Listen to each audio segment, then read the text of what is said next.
manggagawa nyo. Kasi kung wala naman yung mga manggagawa ninyo, hindi naman kayo asenso. Alam ba naman kayo magkamag-anak ang gagawa ng manual labor sa factory niyo? Hindi naman ganun. It doesn't work that way. At ang nakakasakit nito, kung sino pa yung mga taong nagpapayaman sa mga mayaman, yung pa mga tinatapakan. It's just very sad to hear. Okay. Overtime pay, hindi binabayaran. Ma'am.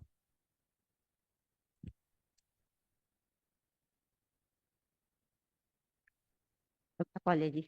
It will also be part of the items to be complied by the company, Your Honor. Okay, magko-comply din po. Yes po. Okay.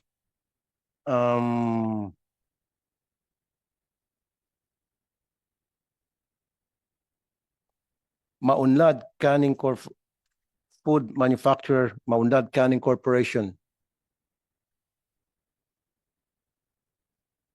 Does Maunlad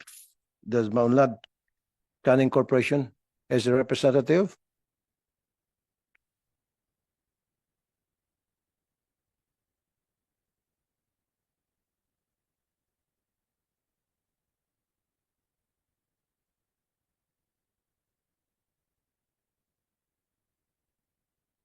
Colombia. Okay. Sige, so we will give you bigyan natin yung list sa committee. So hindi lang nabigyan ng listahan. All right.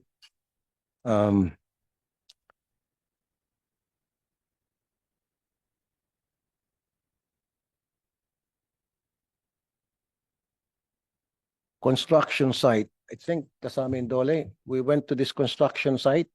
I forgot the name of that construction company. Na yung mga manggagawa ay below minimum wage, yung mga construction worker. Have they complied?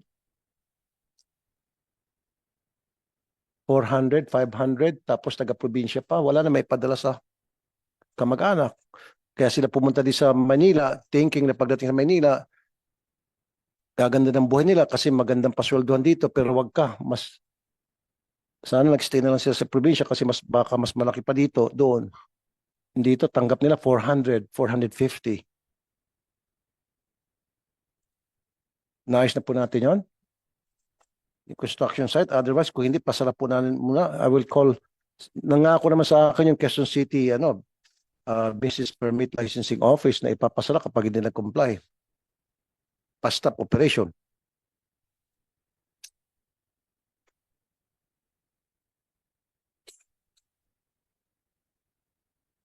Partial comply.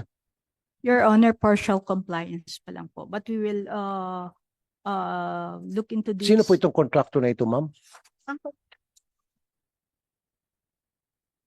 7 Generations Realty Corporation, Your Honor. Bakit po partial pa lamang? Matagal na po yun. Yun po ating mga nauna namin pinuntahan.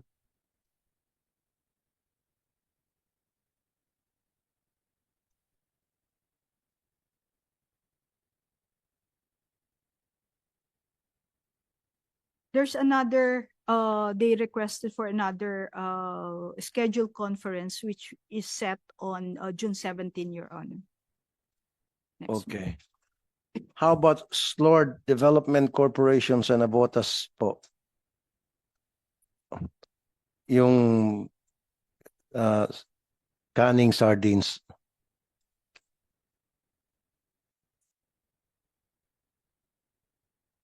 Ongoing rin po ang kanilang compliance, and still they manifested, the company manifested that they will rectify the remaining deficiency naman po. Very good. And I want a copy of that and of course certification from you na magpapatotoo na talagang i-rectify nila o ni-rectify na nila yung problema nila. So magkaroon din mga back wages yung mga empleyado. Yes, Your Honor. We will submit the report, Your Honor. Saka ang kapal naman ng mukha nitong yung may-ari nito. Malit na nga lang sweldo ng mga empleyado tapos pababayaran pa yung uniform na dapat, di ba, supposed to be free. Am I right, Dole, ma'am? Yung uniform sa mga manufactured company, it should be free.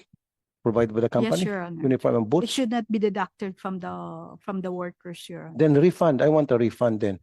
Lahat ng mga binentahan nila ng uniforme, ng boots, gloves, and all, I want it refunded and give me a documentation on that, ma'am. Yes, Your Honor. Okay. Hmm.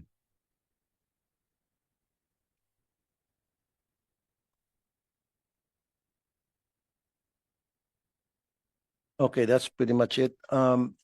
So ang request ko po, again, sa Dole, ayoko maging parang sirang plaka na, pero I just want to inculcate this in your mind, to your mind na pagdating po sa kapakanan ng mga empleyado, seryoso po talaga ako. At protektahan po natin. Mr. Chair, Ay, Colombia. magandang hapon po, Mr. Chair.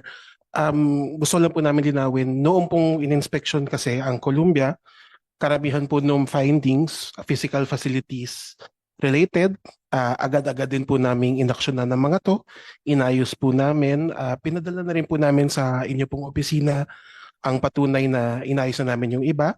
Ang mga findings po ni Dole patungkol po sa PPE, in process na rin po yung procurement, tapos pati po yung isang permit to operate, inayos na po yung documentary requirements. Gusto lang po naming i-emphasize na pagdating po sa Columbia, wala pong kahit anong issue pagdating po sa sweldo at pati po sa pakyawan. So talagang ang issues po na highlight, sanitation and physical facilities, in-address po namin agad-agad yun, Mr. Chair.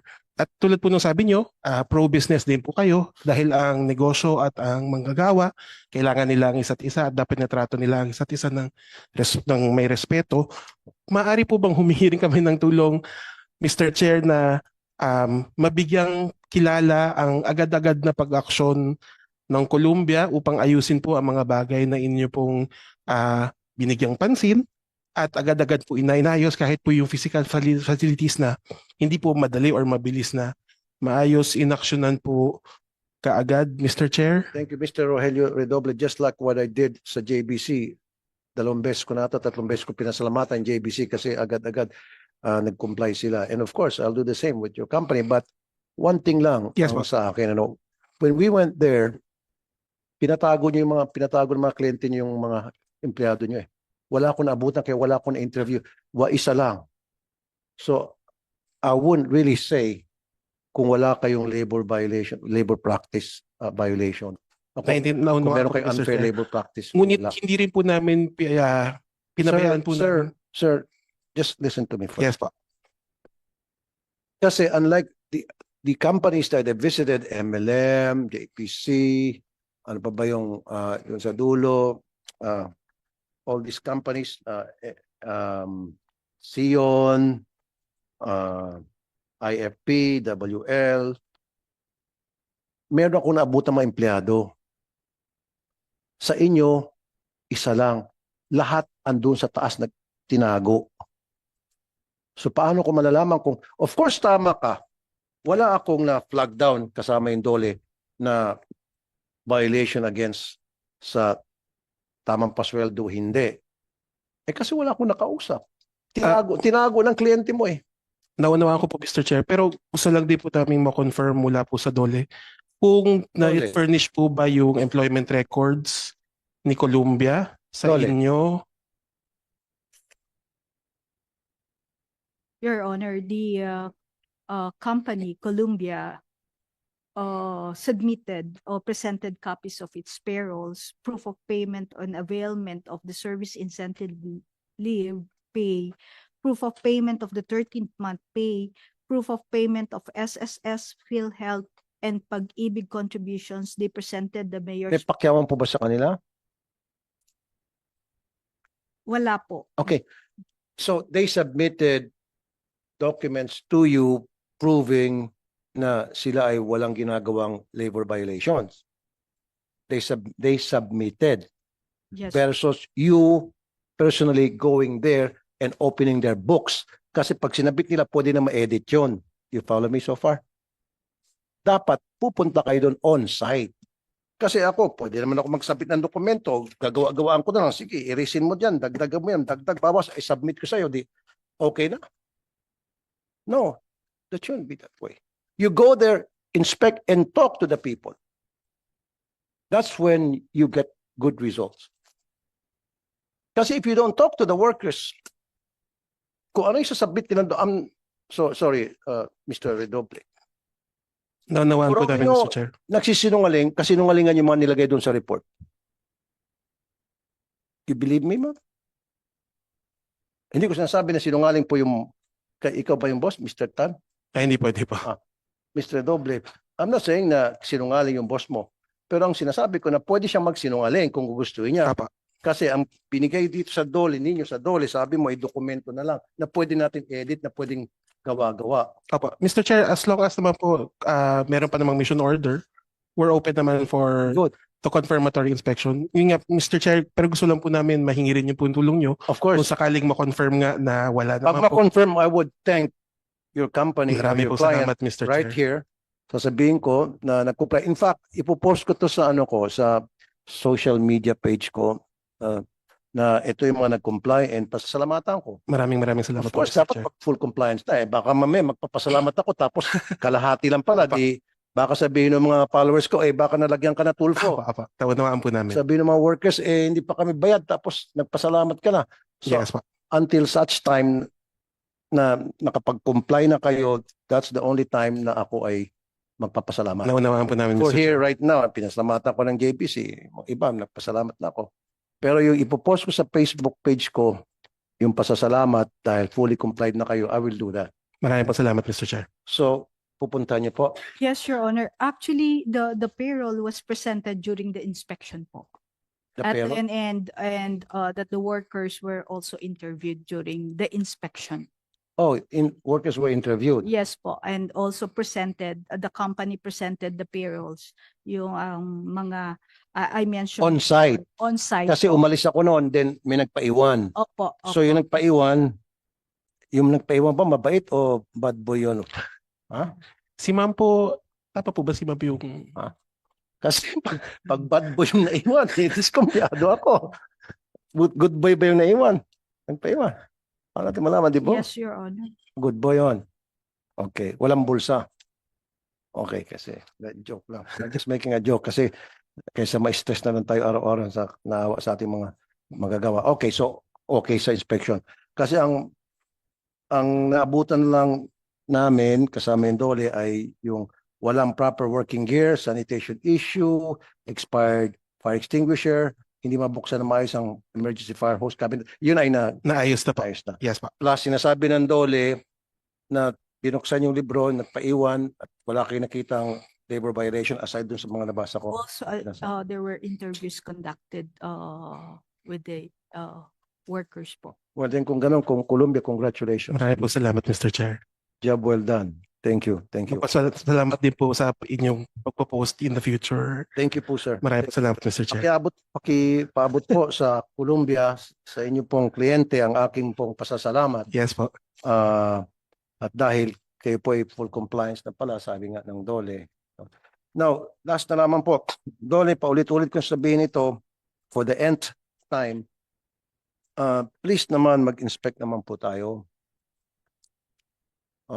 Pero na pag-usapan natin kanina, gusto ko bigyan niyo ako ng accomplishment report nung 24, umpisa natin doon sa Kamanaba. Kasi you told me earlier na meron kayong 24 field inspectors para sa Kamanaba area. Yes, sir. Ask them to submit to you their accomplishment report. Yes, we have the. Kung ano yung mga data pinupuntahan system. nila at ano nakita nila. Yes. And Your then give me a copy of that.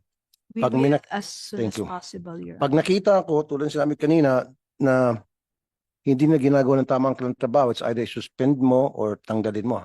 Yes, ma'am. Sa ngalan po ng ating mga pobreng manggagawa. Yes, Your Honor. Okay, having said that, notices and invitations for the next according meetings or hearings will be sent accordingly. There being no other matters for consideration, this consultative meeting is hereby suspended. Thank you, ladies and gentlemen.